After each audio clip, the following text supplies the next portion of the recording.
La qualité de vérité, c'est-à-dire l'honnêteté, la vérité comprend beaucoup de choses, beaucoup d'aspects. Un des aspects, c'est l'honnêteté vis-à-vis de soi-même. Jacob, qui était en chemin vers l'exil, passa par la ville de Jérusalem, qui à l'époque n'était pas plus qu'un village, une bourgade, et passant par cet endroit, malgré son très haut niveau de prophétie, il ne capta pas toute l'envergure future qui se développerait dans cet endroit. Par contre, il sentit au fond de son cœur une sorte d'appel et d'intuition qui lui disait « Reviens sur tes pas, va sur cette montagne qui un jour deviendra une maison, la maison de Dieu, celle dans laquelle se rencontreront le ciel et la terre. »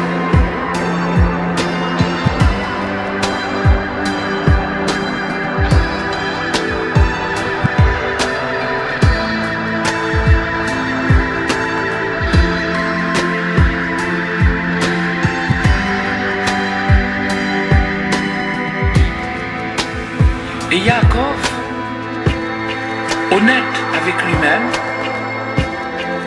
prit au sérieux cet appel et revint sur ses pas.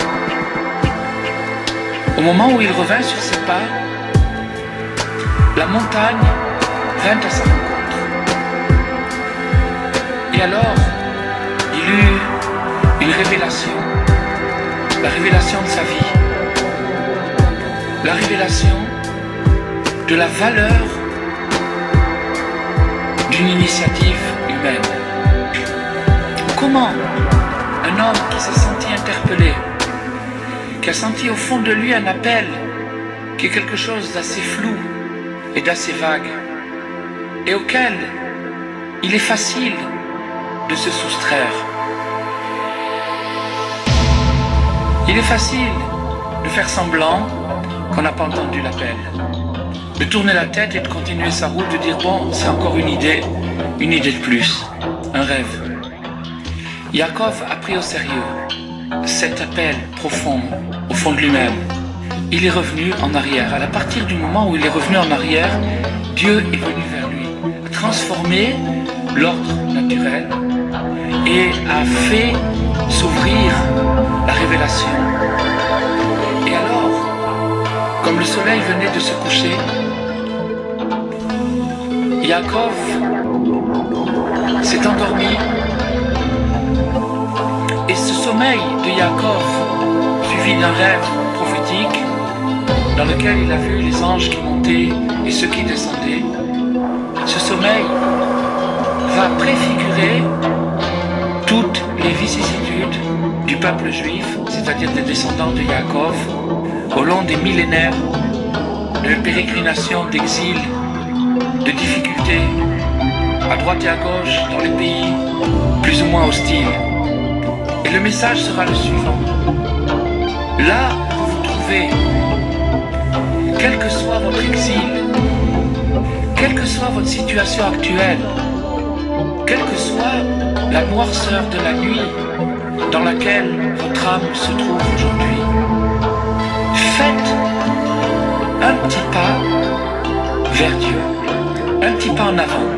Ce que vous pouvez, ça n'a pas d'importance. Le petit peu que vous pouvez a une très grande valeur. Il ne faut pas regarder le résultat. Le résultat, c'est le contraire de Yaakov, c'est Esav. Le mot Esav, qui est le nom du frère de Yaakov, son frère ennemi, veut dire aussi Assou.